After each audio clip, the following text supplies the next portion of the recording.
Bon, on est live. Quoi excellent. Ici Alexandre Niquado, accompagné de mon collègue André. André, nous avons quelque chose à dire aujourd'hui, je pense. J'espère bien, puisqu'on est là. Alors, bonjour Alexandre. Pour des raisons, semble-t-il, il y a des difficultés. On avait un invité de prévu, mais on verra dans les prochaines minutes s'il se manifeste. Mais s'il ne se manifeste pas, néanmoins, on a, oui, comme posait la question Alexandre, des choses à dire. Hein, alors donc, on pourra parler d'initiatives récentes qui ont lieu. Alors, rappeler que la grande activité de Terres en Vue, qui est le festival annuel Présence autochtone, est bel et bien prévu pour 2022, du 9 au 18 août. Et évidemment, on espère que malgré les Omicrons qui nous sautent dessus, qu'on va vite arriver à l'oméga de la pandémie, c'est-à-dire au moment où il y aura assez de vaccins, de tests et de traitements accessibles pour que nos activités puissent reprendre normalement. Du moins, c'est le pari qu'on fait. Et que tous les autres, on n'est pas tout seul, là, que tous les autres festivals font pour 2022. Donc, avec la nouvelle année qui vient, on travaille pour avoir notre place dans le paysage culturel montréalais. Activités, quelques activités d'ici là, mais je voulais insister sur le Festival international Présence autochtone. Bonne nouvelle, aujourd'hui, nos amis Maoris, Barbara et Deborah Walker Morrison ainsi que Leo Koziol ont confirmé qu'il allait venir. Et évidemment, si les ministres de la Santé le veulent, qu'ils allaient venir, revenir à présence autochtone. Alors, on a ce lien toujours qui est maintenu. On a plusieurs liens internationaux qui sont maintenus, dont celui-là. Et alors, c'est plaisant de voir que nos amis d'Aotearoa vont être, en tout cas, souhaitent être parmi nous, avec évidemment une programmation spéciale et important de Nouvelle-Zélande. Ils vont arriver avec des films sous-titrés en français spécialement pour le Festival montréalais. Alors, les Maoris de Nouvelle-Zélande, souvent, sont plus proactifs en termes de sous-titrage que ne l'est le Canada anglais, qu'il soit autochtone ou non. Donc, peut-être un modèle à donner en exemple pour le bilinguisme, en tout cas, et le respect des populations où les films vont être diffusés. Alors, c'est quand même une bonne nouvelle. On aura de la belle visite et des films sous-titrés en français l'été prochain qui vont nous venir de l'espace Pacifique Sud Maori. Hein? Rappelons, les Maoris nous disent souvent, quand vous parlez de territoire en Amérique, vous parlez de terre, alors que nous, quand on parle de territoire, c'est aussi de grands espaces de mer, des espaces marins qui sont du territoire maori. D'une part. Ça, c'est aujourd'hui, alors je voulais évidemment parler. Aussi, il y a eu récemment, il y a 2 semaines, à Wendake, une rencontre organisée par comment ça s'appelle, la section développement économique de l'Assemblée des Premières Nations du Québec et du Labrador. Alors, l'Assemblée, la PNQL, l'Assemblée des Premières Nations du Québec et du Labrador, c'est l'Assemblée des chefs autochtones élus de tout le Québec, de toutes les communautés. Alors, évidemment, la figure très connue, c'est Ghislain Picard, qui est le porte-parole de ce regroupement. Et évidemment, ça a un poids politique très fort. Ce sont les élus de nos communautés qui cherchent à parler d'un commun accord sur différents enjeux. Et ils ont des commissions, voilà, différentes commissions, dont une commission de développement économique.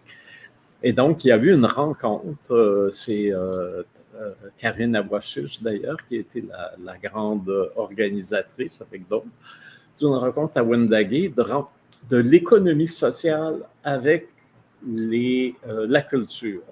Donc, plusieurs leaders, dirigeants, animateurs culturels, aussi bien dans les communautés qu'en territoire urbain hors communauté, se sont retrouvés réunis pour parler de développement, justement, et de développement culturel. Et c'est intéressant parce qu'on a eu un rappel de l'état des lieux. On se souvient que Ondina, qui avait organisé dans le cadre d'un printemps autochtone, il y a 2 ans, 3 ans, avec la pandémie, on ne sait plus très bien où se situer, une sorte d'état, des états généraux, on peut dire, hein, où beaucoup d'intervenants culturels autochtones avaient été convoqués.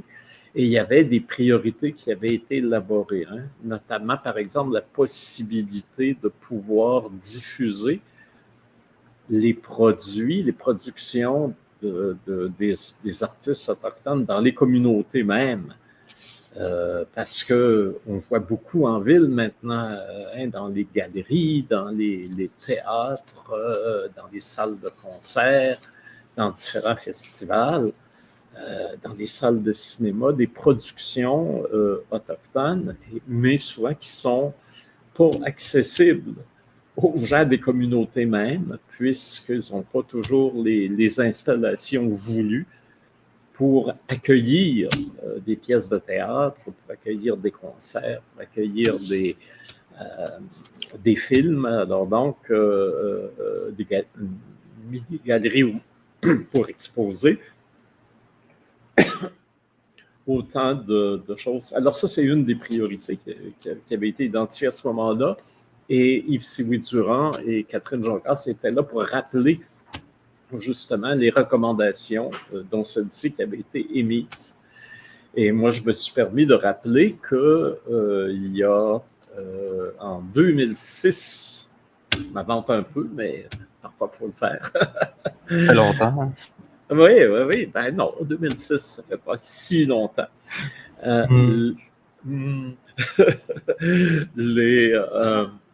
Au moment du fameux sommet économique organisé par Jean Charest et Ghislain Picard à Wendake, pas à Wendake, pardon, à Nashté-Ouiats. Et à l'époque, la culture n'était pas à l'agenda. J'étais très fâché. Je n'étais pas le seul d'ailleurs. Il y avait quand même des priorités, il y avait des choses importantes à l'agenda, notamment le logement.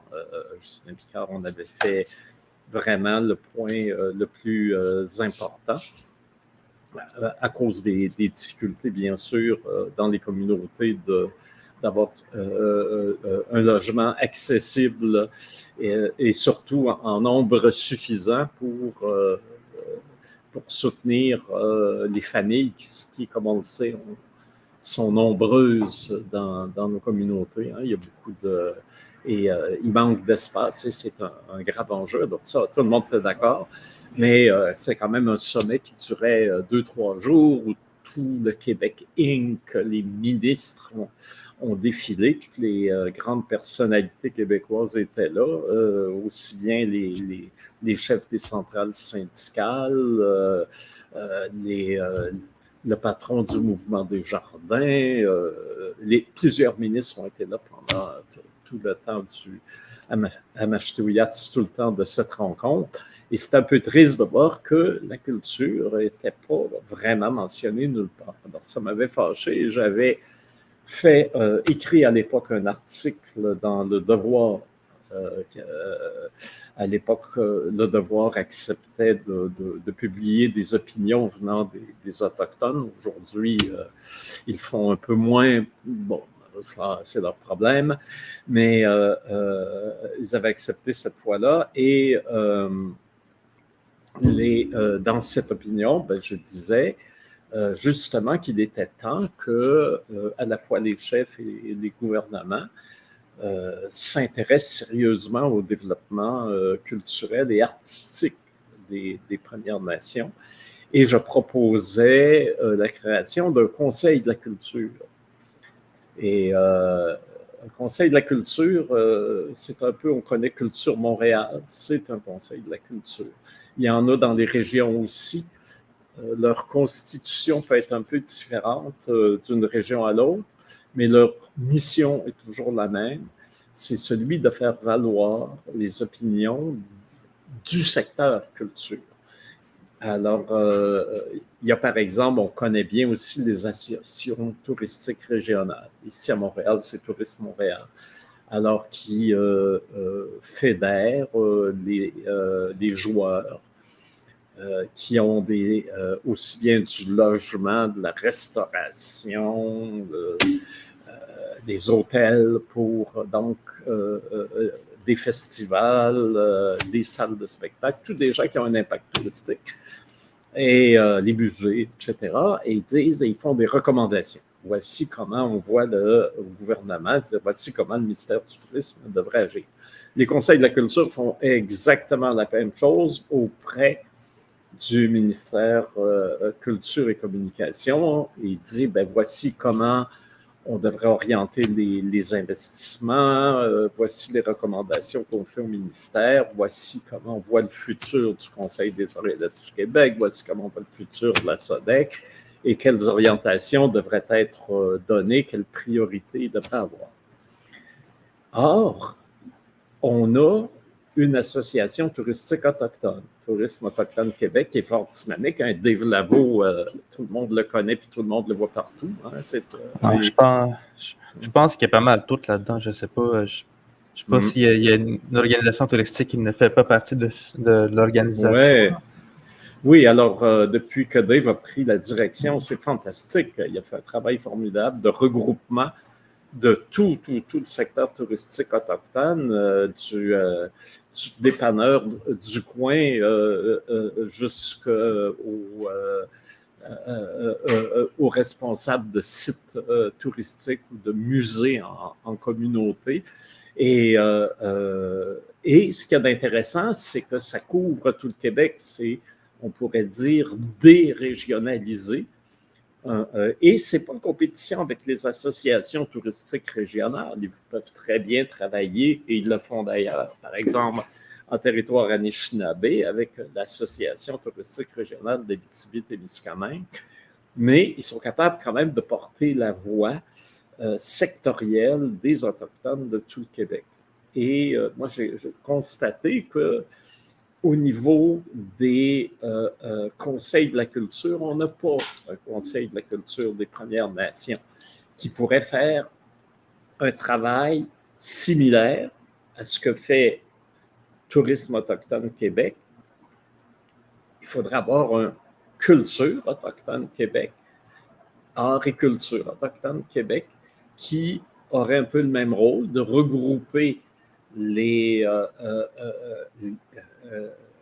gens qui sont impliqués dans ce secteur d'activité et de formuler, à partir de la situation et des problématiques et des visées de développement particuliers aux Premières Nations, mais particulièrement dans les communautés, pas seulement, mais particulièrement dans les communautés, des recommandations au public en général, aussi bien au fédéral qu'au provincial, qu'au municipal, qu'au régional, de façon à ce que notre voix soit entendue. Or, c'est un peu tombé dans l'oreille de sourd quand je l'ai fait en 2006. Mais là, c'est intéressant parce qu'il y a pas mal plus de monde aujourd'hui qui commence à se dire, oui, il faudrait que ce soit instauré. Donc, ça a été, je ne dirais pas la conclusion, mais certainement une des préoccupations qui a émergé de cette rencontre récente à Wendake. Et là, on est en train de former un comité pour voir quel type d'organes de représentation. Est-ce que ce sera un conseil de la culture? Est-ce que ce sera une autre façon de voir, en tout cas, pour que les artistes, les agents culturels des Premières Nations, on puisse faire valoir notre point de vue officiellement avec un organisme qui est, dont la présidence et la direction va parler en notre nom. Ça va être, on aura des porte-paroles officiels. Et ils pourront aussi bien aller chercher la solidarité des chefs autochtones. Je ne pense pas que ça pose problème. Mais la difficulté, c'est qu'effectivement, on le sait, les chefs, ils en ont plein leur besace avec tous les problèmes sociaux et de santé qui prennent toujours, c'est toujours le plus urgent. Alors, ils sont à courir après les domaines les plus évidents, les plus urgents, et souvent la culture, qui est pourtant un domaine qui pourrait aider vers la solution d'autres types de difficultés, et forcément un peu laissé de côté. Alors là, s'il y avait au moins un organisme qui pourrait le faire, ça, c'est quelque chose, on ne serait pas là à toujours critiquer les chefs pour dire que vous vous en occupez pas assez, on s'en occuperait nous-mêmes, et les chefs pourraient emboîter le pas, et je pense que ça devrait se faire assez naturellement. Donc ça, c'est une bonne nouvelle. Ça fait quand même longtemps que je vois ça aussi, là. On dirait que les enjeux qui ensevelissent les communautés, on dirait que ça les fait faire mettre dans des œillères pour les chefs. Mettons, question de logement, là, c'est sûr que pour moi, la question de logement, c'est vraiment un très gros problème. Si tu n'es même pas capable de bien vivre dans une maison avec 20 autres personnes, c'est sûr que ça va affecter la qualité de vie, là. Ben oui, c'est certain. Écoute, si du monde a des difficultés à se loger et que c'est ça qui devient la priorité, le groupe qui va arriver et qui va dire que ça nous prendrait un estrade l'été pour avoir des concerts, là, une scène qui serait là tout l'été extérieur pour avoir des concerts, il risque de se faire dire, ben écoutez, prenez un numéro, il y a pas mal d'autres priorités avant vous. Et on voit un peu comment les conseils sont effectivement un peu, je dirais, menottés aux urgences. Et toujours, hélas, la culture comme ça n'apparaît pas dans les urgences. C'est des choses importantes, prioritaires, mais pas urgentes. Ça finit toujours par être oublié. Ah, c'est ça, mais là, notre invité est en train de se préparer, il s'en vient, en fait, là, il va venir bientôt, mais il s'occupe pas mal de la culture, en fait, puis je trouve que c'est un programme qu'on voit de plus en plus, puis qui mériterait être mieux connu, mais ça amène une façon de travailler avec une communauté. Oui, parce que ici même, dans ce podcast, on a beaucoup donné la parole à des gens qui rayonnent sur le plan national, provincial, mais leur activité, leurs concerts, leurs expositions, c'est pratiquement toujours en milieu urbain, justement parce que c'est là qu'on trouve les installations. Mais il y a aussi des activités importantes, des développements importants qui se font à échelle locale. Et merci Alexandre, c'est toi qui as, je ne dirais pas déniché, c'est pas le terme, mais qui nous a suggéré d'aller vers Manoine pour ta communauté, pour voir justement des initiatives originales qui s'y font et qui évidemment ne sont pas généralement connues du public en général et probablement pas non plus de ceux qui écoutent notre podcast. Ben, c'est ça, c'est que quand même, je propose Manon parce que je suis bien connecté avec cette communauté-là. Je viens de là, puis je vois ce qui se passe aussi, puis comment que les jeunes de ma génération, ils font face aux défis dans la réalité des communautés autochtones, là. Puis je vois qu'il y a quand même beaucoup d'innovation là-dedans. Tu sais, souvent, quand on parle, mettons, du domaine de la santé mentale, par exemple, si tu veux avoir besoin d'aide, mais il faut que tu ailles en ville pour ça. Il faut que tu prennes un psychologue puis qui va t'aider à dealer avec ça. Puis, attends un peu. Euh,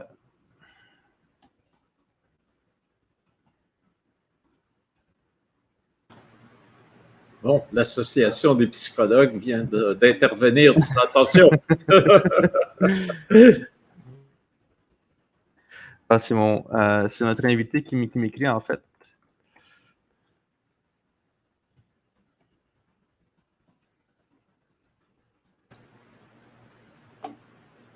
Alors, c'est intéressant parce que je me souviens dans les années 60, je suis plus à l'âge où je peux cacher mon âge, mais il y avait tout un courant d'antipsychiatrie qui était très développé justement pour dire que la santé mentale, ça ne devrait pas être pris en charge dans des institutions fermées, mais que ça devrait être effectivement une préoccupation communautaire. Et il y avait beaucoup d'écrits, d'expériences sur le terrain qui ont été faites là-dessus. Et en entendant parler, on va regarder ça d'un peu plus près, mais en entendant parler de ce qui se faisait à Manoine, je me suis dit, ma foi, ce qui semblait une joyeuse utopie dans les années 60 est maintenant une réalité qui se développe bien, qui marche bien à Manoine. Alors, c'est effectivement là quelque chose qui mérite d'être regardé et d'être mis en lumière. Alors, voilà. Alors, c'est Thomas qui s'appelle notre invité.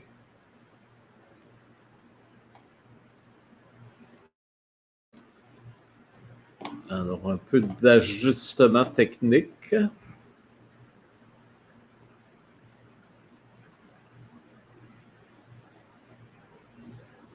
Alors, Manoine, qui est une des 3 communautés atikamekw, avec Obidjouan, Wemotaci. C'est à 86 km au nord de Saint-Michel-des-Saints. Il y a comme un chemin forestier où il faut passer à travers. Puis ce chemin-là est entretenu par une compagnie forestière. C'est dans l'entente qu'il y a eu avec le gouvernement, là. Puis ça a été ouvert dans les années 70. En fait, Manoine était isolé pas mal jusqu'à dans les années 70. Puis c'est avec l'exploitation forestière que ça a ouvert, en fait. Ça a ouvert Manoine. Il y avait déjà l'exploitation auparavant, tu sais, dans la génération de mes grands-parents, là, les autres, ils étaient pas mal, c'était des draveurs, ils ont fait, c'était des menuisiers, c'est des constructeurs de maisons, ils ont pas mal tout fait, tout ce qui est relié avec la forêt. Il y avait des pompiers sapeurs aussi. Puis c'est dans les années 70 qu'ils ont ouvert. Puis c'est là aussi que Hydro-Québec est arrivé. Ils ont fait les lignes, ils ont payé en fait un somme forfaitaire pour installer des lignes électriques. Puis même chose aussi pour Bell Canada. Fait que depuis ce temps-là, mais on est en contact avec le reste du Québec, là. Oui, dans le fond, les chauffeurs de camions ont remplacé les draveurs, puis la route de Gravel a remplacé la rivière comme pour convoyer le bois qu'on vient chercher sur le territoire atikamekw. Mhm. Bon, là, c'est ça, mon cousin. Notre invité est arrivé. Je ne sais pas s'il est prêt. Oh, OK. Quoi, Thomas? Oui. T'entends bien, là?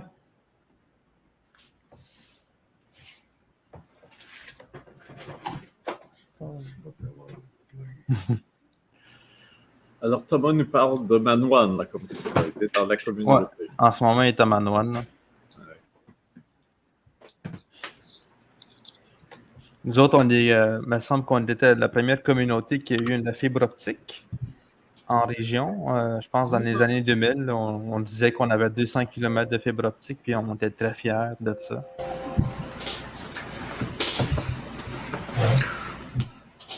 Je t'ai glissé ton micro. Pardon? Ton micro est très fort. Tom Robert Taoun. C'est quoi qu'on entend? Ah, ben non, c'est là que non, il y a de l'écho en fait, mais c'est correct, je pense qu'on. Je te me glissé donne. J'avais mon écouteur, mais t'as 0%. Alors, Kwekwe Thomas, heureux de t'avoir avec nous aujourd'hui. Alors, n'hésite pas à parler en atikamekw si tu en as envie. On a un traducteur maison là, qui est là. OK. Alors, je pense que on m'a dit que tu t'occupais, tu étais coordonnateur, alors tu pourras nous expliquer, de campements. Alors, peux-tu nous expliquer c'est quoi ces campements-là, puis et c'est quoi ton rôle comme coordonnateur? Moi, mon travail, c'est coordonnateur des sites traditionnels, sites Mirermouin ainsi que le Nideg. C'est sûr qu'il va en avoir qui vont s'ajouter au cours de l'année 2022. Mais concernant les sites, je vais parler premièrement du site Mirermouin. Le site Mirermouin, c'est plus volet curatif. Et le site Mirermouin, c'est comme un site, on avait pensé comme, premièrement, c'était pour un lieu de rencontre en milieu naturel avec les usagers quand j'étais intervenant. Et on a vu que ça donnait beaucoup de succès et le bien-être aux personnes quand on les rencontrait en forêt, en milieu naturel. Et on s'est mis à le développer petit à petit avec l'ancienne coordonnatrice Annick Flamma. Elle a été très ouverte à vouloir le développer car on voyait les résultats immédiats sur les gens, surtout sur la santé mentale des personnes. Et ça va faire depuis 2 ans qu'on l'a développé. Et avant, c'était juste une tente avec une table en plein milieu avec 2 chaises. Mais aujourd'hui, c'est rendu une dinette, il y a des tentes, il y a 2 tipis, il y a un sweet lodge, il y a un wigwam. Il y a aussi des psychologues qui viennent faire des rencontres avec des usagers, avec des intervenants. On a même des médecins qui commencent à venir au site Mirermouin car ils voient le résultat qu'il fait auprès de certains de leurs patients. Et moi, je suis là depuis juin en tant que coordonnateur et chef d'équipe. Et je dois dire que depuis le mois de juin, c'est beaucoup, beaucoup achalandé. Même les fins de semaine. Même que j'ai été en retard aujourd'hui quand j'ai été occupé au site Mirermouin. Il n'y a pas d'Internet là-bas. Hein? Puis il n'y a pas d'Internet là-bas. Puis on est bien. On n'est peut-être pas connecté à l'Internet, mais connecté à la nature. C'est ça qui est très important par chez nous. Peut-être rappeler ce que veut dire Mirermouin. Ah oui. Mirarmwen, ça veut dire mieux-être. Et notre devise, c'est agir pour mieux vivre. On l'a même en gros sur la pancarte à l'entrée, ainsi qu'au-dessus de la structure principale du site Mirarmwen. Ouais. Ça, dans le fond, j'avais laissé une petite description de texte sur l'événement du podcast, là. Mais ça, c'était plus le programme Mirarmwen. Puis là, tu dis que les sites Mirarmwen, c'est une des composantes du programme Rodan. Ouais, c'est comme parce que c'est multisectoriel. Il y a aussi l'éducation qui sont là-dedans. Il y a aussi la pédiatrie sociale qui sont là-dedans. Et ouais, il y a aussi le conseil de ressources territoriales qui nous aide beaucoup dans nos activités. C'est pour ça que le principal instigateur du site Mirarmwen, c'était le programme de santé mentale.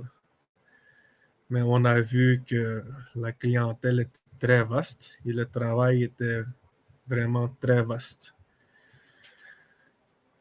Comment ça fonctionne concrètement? Comment d'abord, comment on choisit, comment des gens sont amenés à aller sur le site traditionnel Mirarmwen, et une fois qu'ils sont là, qu'est-ce qui arrive?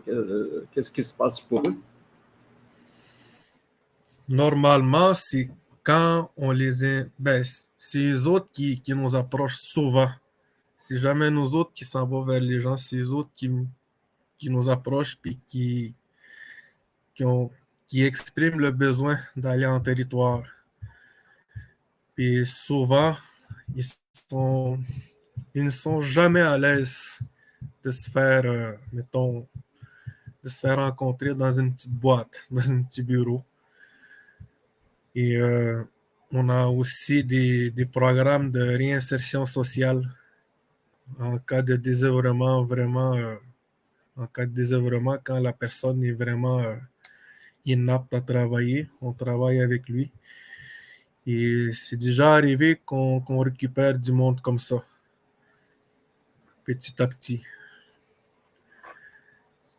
Et souvent, ce qui arrive, c'est que les personnes, c'est eux autres mêmes qui disent ouais, on est prêt à partir, on est prêt à marcher de notre plein gré. Il y a pas de 12 étapes, quelque chose à suivre, là. Chacun y va à son rythme, là. Ouais, chacun y va à son rythme et à sa manière. Et c'est aussi très sécurisant au niveau culturel car ça parle en Atikamekw. Ça parle juste en Atikamekw. Puis quand tu disais les usagers, ça concerne qui? C'est-tu des gens en difficulté? C'est-tu juste quelqu'un qui a envie de décrocher? C'est-tu un citoyen, une personne de la communauté, une personne de l'extérieur? Un peu de tout. Un peu de tout. Il y a du monde qui arrive parce que ils sont souvent, c'est des personnes qui viennent parce qu'ils sont très nombreux dans leur maison. Fait que là, ils viennent une fin de semaine décrocher, puis ils retournent chez eux. Puis il y a du monde qui viennent pour demander de l'aide vraiment pour décrocher de tout. Puis il y a même des sessions de ressourcement qui se fait avec des groupes de personnes comme les femmes. Ça s'est déjà fait, un groupe de femmes, ils viennent une semaine. Puis il y a eu des séances de guérison avec eux autres. Et il y a aussi des personnes de l'extérieur qui avaient un grand besoin de vouloir se reconnecter à la nature. Ils sont venus au site Mirarmwen. C'est surtout du monde de Manoan qui viennent. Étant donné que là-bas, c'est sécuritaire et sécurisant au niveau culturel et au niveau de la sécurité aussi. C'est pas tout le monde qui entre là. C'est des entrées et sorties contrôlées. On respecte aussi les mesures. On porte des masques, des distanciations. On essaie de faire le plus possible notre part de ces mesures-là. Disons que notre clientèle est très variée, puis ça va à leur rythme. Et on est une équipe, vraiment une équipe là-dedans pour travailler dans le développement. On est un comité, une douzaine là-dedans de divers secteurs. Et majoritairement, pour moi, c'est que les personnes, depuis la COVID, ils n'ont pas beaucoup eu le choix de rester chez eux vraiment en cabané, comme on dit. Là. Et que depuis qu'ils ont su qu'il y avait le site Mirrormoon, ça a servi comme une zone tampon pour certaines personnes qui en avaient vraiment marre de rester enfermées. Que ça a beaucoup aidé à la population, je trouve. Et qu'est-ce qui se passe quand on est là? J'imagine que tu as mentionné une tente à sudation, donc j'imagine qu'on peut demander à un aîné d'animer une tente à sudation. Quelle autre activité qui sont développées et en fonction de la clientèle? Il y a beaucoup d'activités qui se font, comme il y a 4 personnes présentement qui sont au site Mirrormoon. Et ces personnes-là, c'est des personnes qui ont de la misère à se trouver un endroit où rester. Sauf que c'est des personnes qui connaissent très bien la nature, mais moi, je leur ai dit que si vraiment ils ont besoin de pratiquer leur savoir, peut-être que c'est un manque d'activité aussi, comme quoi ils sont penchés vers, pour pas qu'ils se penchent vers la consommation. Donc, on leur permet d'aller en forêt, d'aller dans les collets, mettons, aller mettre le filet, aller chercher du sapinage, ou bien aller bûcher, n'importe quoi pour bouger. Puis, entre-temps, on parle beaucoup quand on fait ce genre d'activité-là. Et je trouve ça vraiment gratifiant pour certaines personnes, car même moi, il y a certaines choses que je ne savais pas.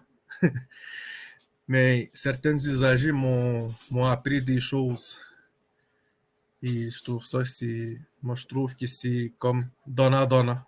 On leur donne du service et les autres aussi, ils montrent leur savoir-faire aux personnes qui sont là aussi. Et je trouve que c'est une très bonne manière de transmettre nos savoirs aussi, sans juger quelconque aussi. C'est bien parce que cette reconnexion avec les savoirs traditionnels se fait comme une guérison, si j'ai bien compris. Ça devient une thérapie. Ouais, c'est comme utiliser le Nidaskinan comme outil d'intervention à la guérison. Et tu me parlais aussi du nid d'aigle. Pourrais-tu, peut-être c'est moins d'actualité, mais c'est quand même intéressant de voir l'autre. Il y a Mirrormoon, puis le nid d'aigle, leur nid d'aigle. Ça nous intrigue un peu, surtout qu'un beau nom comme ça. Le NIDEC, c'est avec la pédiatrie sociale. Puis celle-là, c'est plus un site de transmission de savoir traditionnel et culturel de masse. Mais c'est une très grande. La place est très grande. C'est aménagé pour beaucoup de personnes. Il est en plein développement. Puis la remise en fonction va être au printemps. Et là-bas, il va avoir le principe de Jordan qui va avoir des places pour faire des suivis avec les jeunes. Il va avoir aussi des intervenants de programmes Didacticus qui vont utiliser le NIDEC aussi pour outils d'intervention. Aussi les TS, l'éducation spécialisée. Ils vont beaucoup utiliser le site NIDEC pour leurs activités. Car le besoin est là. On a essayé avec certaines clientèles des jeunes, des enfants, puis on a vu que les résultats étaient vraiment positifs et vraiment immédiats. On les a surveillés comment ils font quand on les apprend comment faire certaines choses et à respecter certaines choses. Et on a vu que certains enfants, ils ont voulu avancer plus loin. Ils ont voulu savoir plus dans les activités qu'on faisait. On a eu aussi avec le NIDEG, on a eu des expéditions cet été. On a vu que, surtout en jasant avec les jeunes, il y avait beaucoup besoin d'un endroit en forêt pour se rencontrer, pour pratiquer le savoir ancestral. Et nous autres, on se disait, on va falloir qu'on développe ça parce qu'ils l'ont exprimé. Ils ont exprimé le besoin de vouloir un endroit où apprendre la culture atikamekw. Je pense qu'on l'a vécu notre adolescence aussi dans notre temps. Il y avait quand même des expéditions, genre 1 ou 2 expéditions par été, je me rappelle. J'en ai fait 2, je pense. Mais c'est des affaires qui duraient probablement 1 à 2 semaines, après ça, c'était fini, là. Mais si c'était le fun, ça aurait été le fun qu'il y ait un site genre permanent, là. Là, tu dis que Ouais, le NIDEG, c'est-tu genre, c'est-tu pour tous les enfants? C'est comme un genre de camp d'été pour les jeunes? Ou un camp annuel, là, en fait? nous autres, on voyait ça comme je ne sais pas si vous aviez été déjà à Nemaska, à Nemaska. Il y a une place, ça s'appelle Old Nemaska. C'est comme un petit camp à l'extérieur de Nemaska. Et j'avais beaucoup aimé le concept car les familles se rencontraient là lors des semaines culturelles ou aux semaines de relâche. Même des sorties scolaires, ils se faisaient là. Donc, tous les savoirs des anciens étaient appris là-dedans, étaient transmis dans Old Nemaska. Puis j'ignore si si c'est encore fonctionnel par chez eux, mais je sais que ça a beaucoup grandi. Puis on avait cette optique-là aussi pour que ça soit permanent. Et permanent, ça veut dire pendant l'hiver aussi, là, si j'ai bien compris. Ouais, pendant l'hiver aussi. Et Nemaska, ben, pour ceux qui ne le sauraient pas, c'est chez les Cris. Alors, c'est intéressant de voir comment tu es allé là en voyage d'études ou comment tu as fait pour être au courant de ce qui se faisait à Nemaska. Je me promenais comme ça. Mais à un moment donné, c'est une personne, je parlais de mon travail, un moment donné, une personne, il me dit, as-tu vu ce site-là? Il m'avait montré le chemin, puis je suis allé. Il y avait personne, mais c'était vraiment gros. Il y avait beaucoup de chalets, beaucoup de petits carrés de tentes. Il y avait même une place comme une place magistrale au milieu, pour que les enfants puissent regarder autour, ou bien les jeunes, là. Comme les médecins, à peu près. Mais c'est intéressant parce que finalement, on dirait que le retour au territoire fait que comment dire, les constructions actuelles, la réserve actuelle où les gens vivent est quelque chose de, comment dire, qui peut les rendre malades et qu'ils ont besoin d'aller sur le territoire pour retrouver la santé. Il y a comme une sorte, je dirais, vous me corrigerez si je vais trop loin, mais il me semble qu'il y a déjà implicitement, sans le formuler comme tel, une critique du modèle d'habitation qui a été imposé aux Autochtones. Ouais. Puis c'est aussi le problème qui revient souvent, c'est la surpopulation dans les maisons. C'est souvent ça que j'ai comme le monde, quand ils veulent aller en territoire, souvent ils me disent, on veut avoir un petit peu la tranquillité, recharger nos batteries et on revient. Moi, je leur offre la possibilité d'avoir le service. Oui, Et, alors, puis je trouve qu'il y a aussi, il y a beaucoup de questions concernant la, concernant ça, comme si nous avions été forcés à, à rester dans des maisons se populer. Là. Et depuis qu'on a une zone tampon aussi, on a vu aussi que les personnes, quand ils venaient, on dirait qu'il y avait un flash dans leur tête. Ils se disaient, ouais, j'ai besoin d'un endroit où rester. Puis souvent, c'est comme le petit flash qui fait en sorte pour que les personnes fassent des démarches pour améliorer leurs conditions de vie. Puis c'est aussi, on avait aussi comme résultat, il y avait beaucoup de jeunes qui nous disaient, on ne savait pas que les Atikamekw, c'était nous. Nous étions comme ça. C'est comme si on leur donnait une identité, mais en même temps, ils savent où aller, car ils savent d'où ce qu'ils viennent avec tous les bagages qu'ils ont culturellement.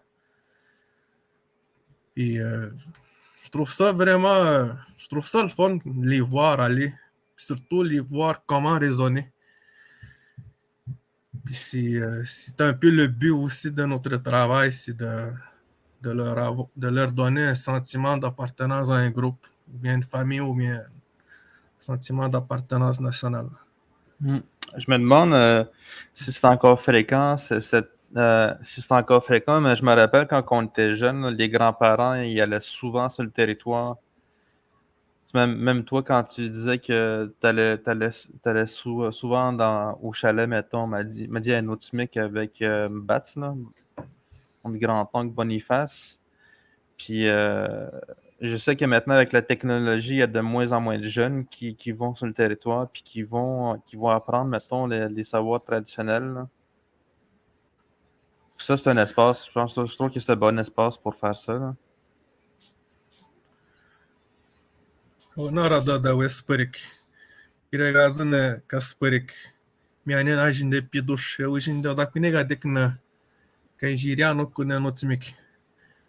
Gizawap te tanden en Diasporic.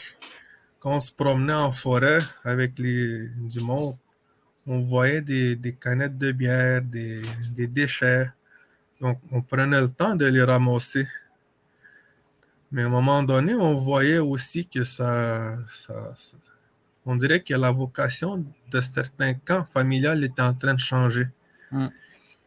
Et on s'est dit que c'était problématique car on disait si ça commence à consommer dans le bois, il va y avoir des déchets, il va y avoir la violence. On voyait loin. On se disait qu'il va falloir qu'on fasse des préventions. Donc, on a commencé à faire des préventions. Comme jetez vos affaires, vos déchets, ne jouez pas avec vos armes quand vous buvez ou bien ne conduisez pas avec vos voitures. C'est déjà arrivé qu'il y a eu des accidents en forêt. C'est déjà arrivé aussi que les personnes étaient vraiment trop pressées d'arriver à Manawan. Parce que on a une nouvelle dépendance, hein, c'est l'Internet. On commence à avoir du monde qui ont Internet dans leur chalet, dans leur campement. Ils sont peut-être en forêt, mais ils ne pratiquent pas les mêmes activités qu'on pratiquait quand on était jeune. Ils sont souvent encore dans leur tablette, à l'ordi, ils font des vidéos. Mais dans des camps où j'avais remarqué, dans des camps où il n'y avait pas Internet, souvent, c'était très proactif. Ça bûchait, ça faisait des tentes, ça pelletait, ça faisait de l'entretien, ça bougeait beaucoup. Hey, juste faire la vaisselle, là, c'est la préparation. Ouais, en plus, on apprend à faire la bannique, mettons, sur place. Tandis que quand tu es resté scotché devant ton téléphone ou bien ton ordi dans le bois, là, tu manques un paquet d'affaires. Là, tu disais qu'il y avait le camp, le site Mermoun, puis il y a le camp Nindeg. Est-ce qu'il y en avait-tu d'autres qui apparaissaient? Il me semble qu'il y avait Oui, il y en a. une idée. Celle-là, c'est sur la glace. Je vais le dire, mais que ça va être officiel. Parce que présentement, on est en plein de comment on allait développer un autre. Parce qu'on a un autre, c'était plus éducation. Mettons pour faire l'eau d'érable, sirop d'érable ou bien le tannage, une place pour ça. On avait planifié une place pour ça, mais on attend si on va nous accorder la place. C'est pour ça que je dis, je vais vous le dire, mais que ce sera officiel. Mais ce qu'il y a d'intéressant aussi, j'ai trouvé dans ces initiatives-là, c'est une façon contemporaine de réoccuper le territoire. Donc, d'un peu de, peut-être il ne faudrait pas le dire, de poser les pièces pour dire on est toujours là sur notre territoire. Oui, exactement. Depuis la COVID, ça a beaucoup déserté. On avait vu que depuis les premiers temps de la COVID, les premiers temps de confinement, on voyait personne dans le bois. Vraiment personne. Puis, on voyait aussi en même temps l'augmentation des détresses psychologiques à Manoan. On avait des données. On voyait qu'il y avait une corrélation avec le confinement et l'augmentation des troubles mentaux. Et on s'était dit, on n'est pas si nombreux, on est juste 5 intervenants Manoan. Il va falloir qu'on trouve un moyen pour mettre en tampon ces personnes en détresse-là. Parce qu'il y a beaucoup trop de monde et on est juste 5, on se disait. Mais ça a fonctionné quand même, car en forêt, on pouvait être 2, 3 personnes à les rencontrer. Et les autres ils se sentaient en sécurité culturellement et personnellement, car c'était confidentiel. Personne ne les voyait aller là, personne ne les voyait sortir de là. Personne aussi savait ce qui se disait là-dedans, car c'était vraiment confidentiel.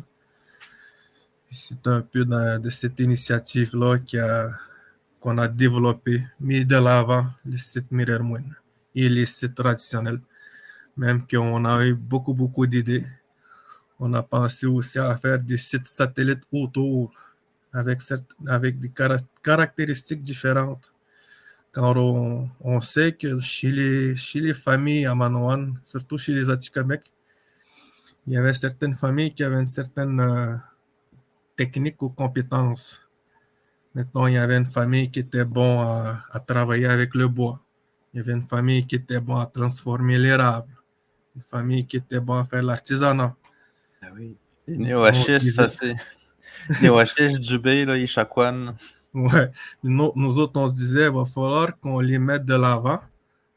Il va falloir qu'ils autres, ils transmettent leur savoir parce que à beau essayer de le faire transmettre, mais souvent, ils étaient seuls.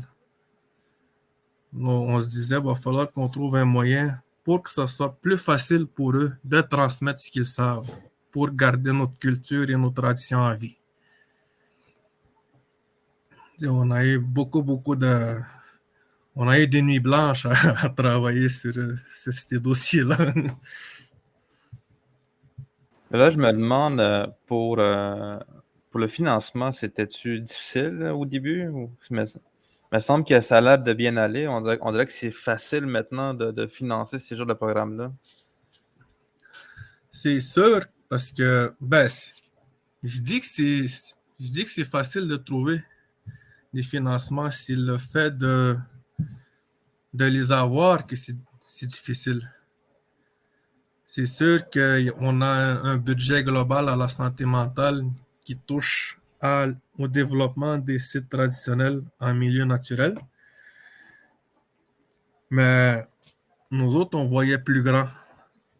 Donc, il y avait une limite en notre budget. Donc, on cherche encore beaucoup plus de budget qu'on sait. Avec les fluctuations des prix qu'on a avec l'inflation, ça va beaucoup augmenter. Surtout l'essence. On est en train de faire aussi des transitions énergétiques, car ça fait 1 an qu'on utilise une génératrice. Et moi, je disais, ça n'a pas de sens que nous autres, les Atikamekw, qu'on dépense, qu'on garoche du gaz dans l'air comme ça. Et moi, je me disais, il va falloir qu'on trouve un moyen plus écologique à fournir nos équipements, ce qu'on a besoin. on avait pensé à l'énergie solaire. Car on n'était pas une bonne place pour avoir le vent. Mettons, on est dans une vallée, puis il y a beaucoup de vent là-dedans. Mais on a du soleil à longueur de journée. On se disait, il va falloir qu'on trouve un moyen de refléter notre savoir puis notre être aussi à Tikamek.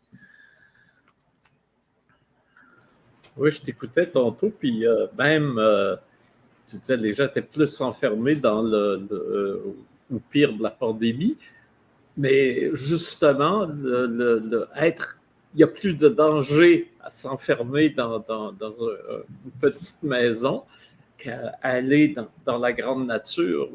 Même si on parle juste de transmission de la COVID, là, sans parler de tous les autres bénéfices de la chose. Alors, il y a là quelque chose, une réponse même, je dirais, au danger immédiat posé par le virus. En tout cas, c'est une belle initiative à ce niveau-là. Merci. Est-ce que, Alexandre, ça nous a fait le tour ou tu aurais encore d'autres questions que Thomas pourrait nous amener? وداود تهدف ضمن كيرو جولة داود داكي شكاي كاتانوت. Je sais pas si tu as des petites annonces à faire ou mettons des projets qui s'en viennent ou quelque chose. Si tu as une piste à nous donner, mettons, est-ce qu'il y aurait-il d'autres programmes qu'on devrait s'intéresser et où? Il y avait il y a le programme d'art-thérapie que je trouve vraiment, vraiment intéressant, Manouane. Ils l'ont débuté au mois d'octobre, puis ils sont rendus à faire la musique et des paroles de chansons. Puis ça faisait partie aussi de la promotion pour le sport, loisirs, art, culture et tradition. Je trouve que stimuler la création des jeunes en leur offrant aussi un milieu sécuritaire culturellement, moi je trouve que c'est un projet vraiment, vraiment gratifiant. Parce on sait que quand on joue un instrument, c'est comme si notre cerveau il cherche à s'équilibrer, à être bien, à se coordonner. Là.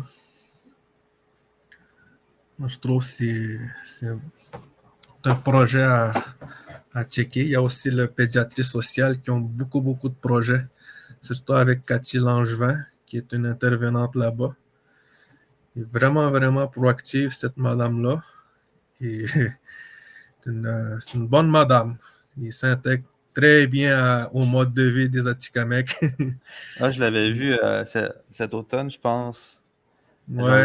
Je jouais avec beaucoup de jeunes, puis elle prenait beaucoup de temps à parler avec les autres un à un, puis je pense qu'elle était vraiment... On dirait que ça allait une personne dédiée à son travail, là. Sinon, il y a aussi le programme de santé mentale. Les autres sont tout le temps à la recherche de nouvelles idées. Ils sont tout le temps à la recherche de quelque chose pour pogner le monde, pour qu'ils puissent s'en sortir vraiment, là, parce que vraiment, on est dans une situation qui est pas mal assez difficile, surtout avec ce mois-ci, l'augmentation des cas, puis plein d'affaires qui embarquent aussi. Là. En tout cas, ça donne une piste, André, quand tu disais le programme d'art-thérapie pour stimuler la créativité chez les jeunes. Déjà là, nous autres, on cherchait déjà à instaurer à renforcer une relation avec les communautés. Pour ce qui est des expressions d'art, mettons, on ne peut pas juste prendre des artistes qui viennent des villes, mais on aimerait aussi avoir des artistes qui viennent des communautés, puis que ça se développe. Et il y en a des bons. Mm-hmm. Il y en a qui ont des belles voix en plus, puis ils sont gênés de chanter.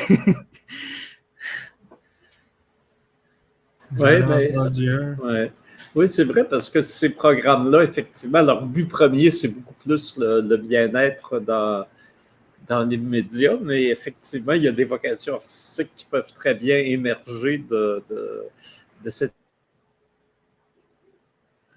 Ouais, surtout avec la coordination de tes pensées quand tu joues de la musique. Là.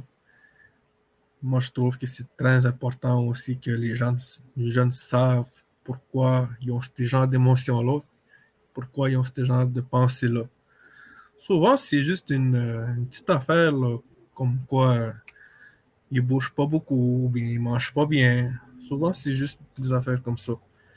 Mais il y a certaines personnes qui sont vraiment désorganisées dans leur mental, mais quand ils se mettent à s'impliquer sur quelque chose, on dirait qu'ils se coordonnent dans leur tête, qu'ils s'ajustent vraiment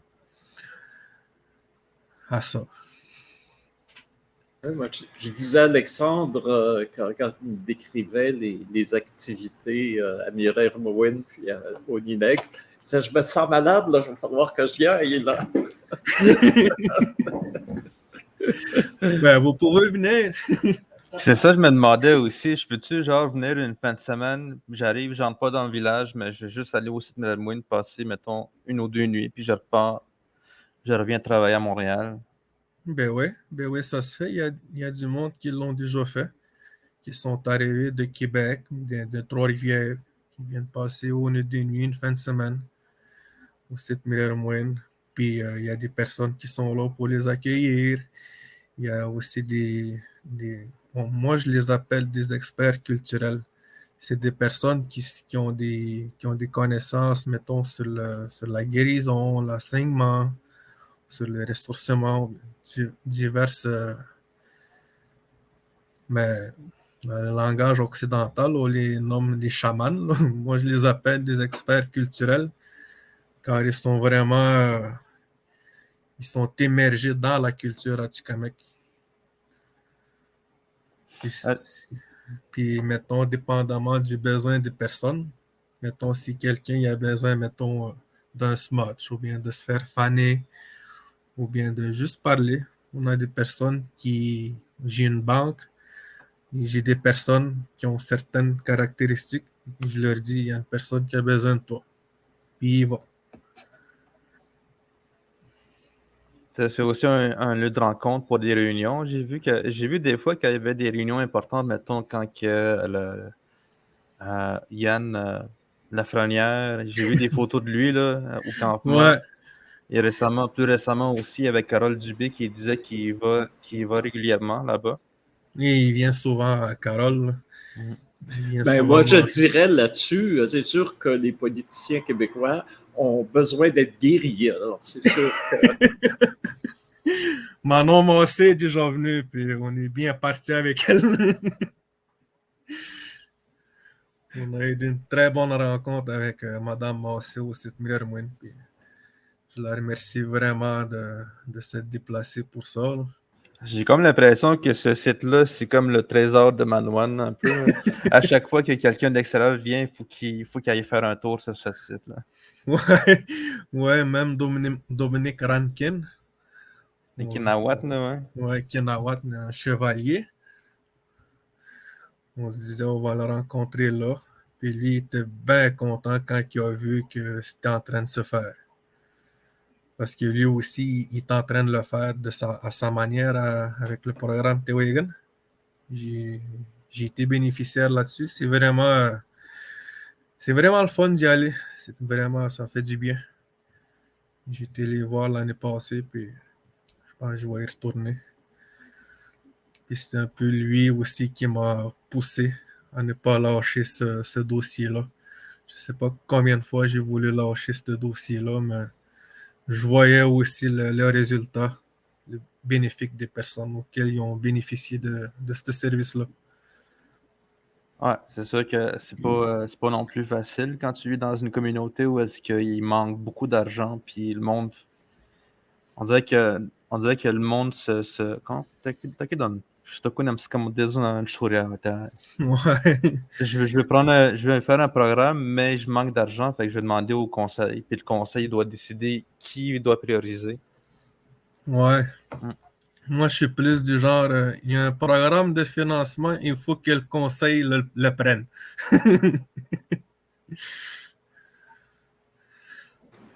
oui, alors on en profite pour saluer Dominique Rankin, qui est un aîné de la nation Anishinaabe, qui a joué un rôle important aussi dans le maintien des pratiques spirituelles, puis la transmission des valeurs ancestrales Anishinaabe, mais autochtones aussi en général. C'est un gars assez formidable. Exactement. En plus, la nation,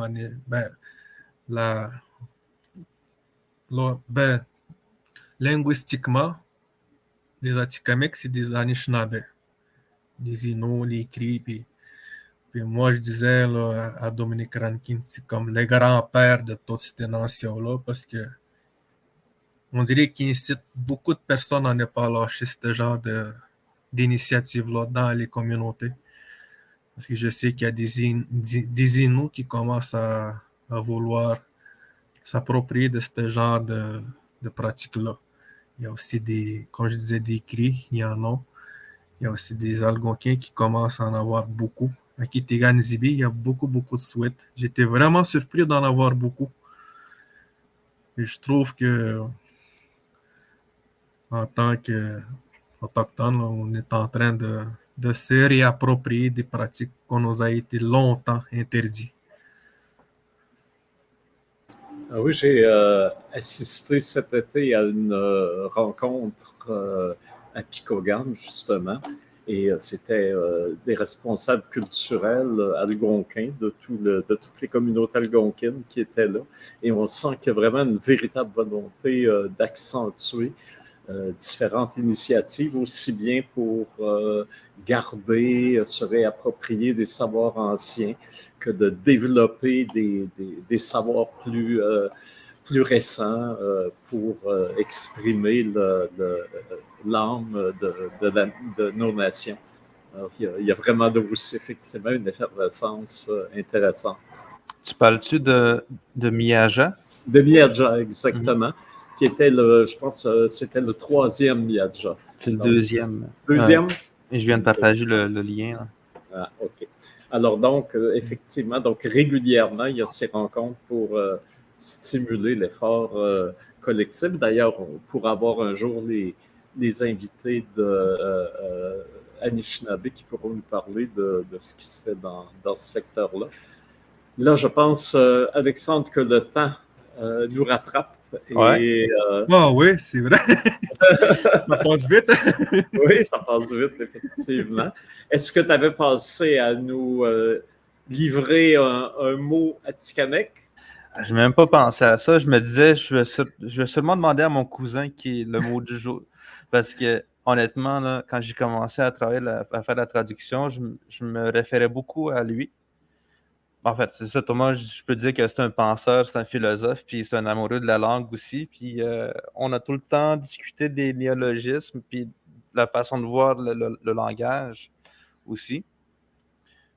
J'y ai pas pensé vraiment, en fait, pour cet épisode-là, mais je me suis dit, c'est sûr qu'au moment, on va trouver un mot dans la discussion.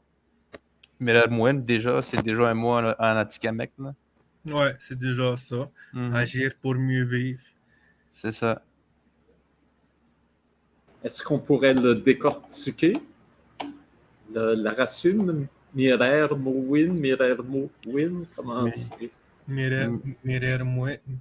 Mirermo, c'est dans un aide de bien-être. Quand tu es bien dans ta peau, tu es bien dans ton environnement. Mirertum, c'est être content. Ouais, c'est être content. Mirermoin, c'est être. Le win, c'est comme être heureux, être bien-être. Ouais, le mot win, je pense, c'est comme pour dire comment qu'on se sent. Le sentiment interne qu'on a. Fait que Mirarmoun, c'est comme le sentiment d'être bien dans sa peau. Alors, Alexandre, tu te demandais comment dire joyeux Noël dans les langues autochtones. Est-ce que ce serait Mirer Noël? Mirermo Noël? Ah, ça n'a rien à voir en plus avec le bonheur. Il y a juste le début. Miro, Neba Aimha. Ouais. Niba Imha, ça c'est clairement l'influence religieuse parce que Niba Imha, ça veut dire faire de la messe de minuit. Ouais, prier de nuit. Ben c'est bien, ça va être notre mot de la fin. Peux-tu le répéter puis le décortiquer? Miro Niba Imhak, ça c'est Miro, c'est bien. Niba, c'est dormir, on peut dire dormir, mais ça peut aussi dire pour la nuit, hein? La Non? nuit, ouais.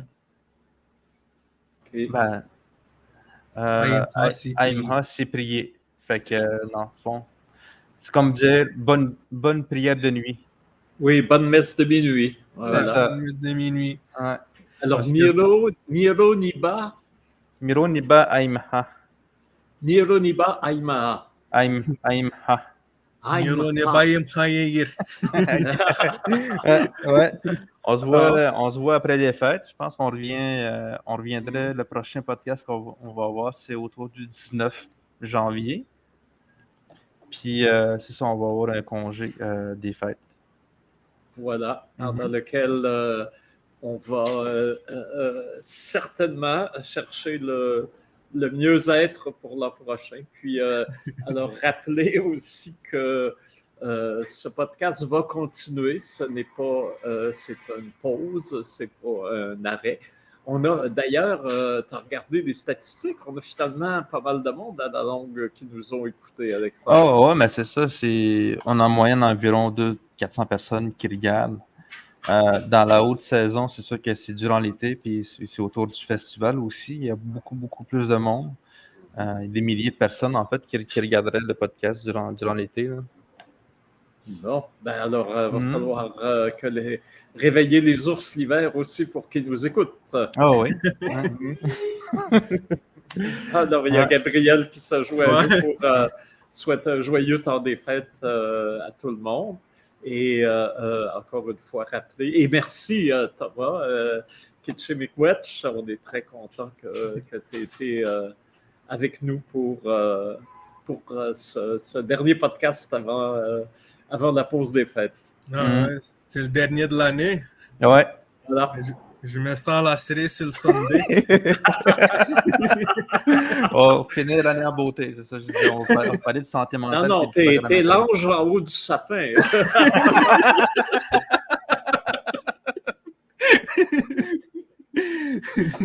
Fait que je vous souhaite un bon temps des fêtes aussi et bonne année 2022. Ouais. À toute l'équipe aussi. Ça fait longtemps que j'ai pas vu Gabriel non plus. Je viens de l'avoir, mais j'ai juste vu le bras. Ouais, les gars, c'est d'être venu. Fait qu'on se voit l'an prochain. Skina, Matsashuk. Matashuk Skina, miwet.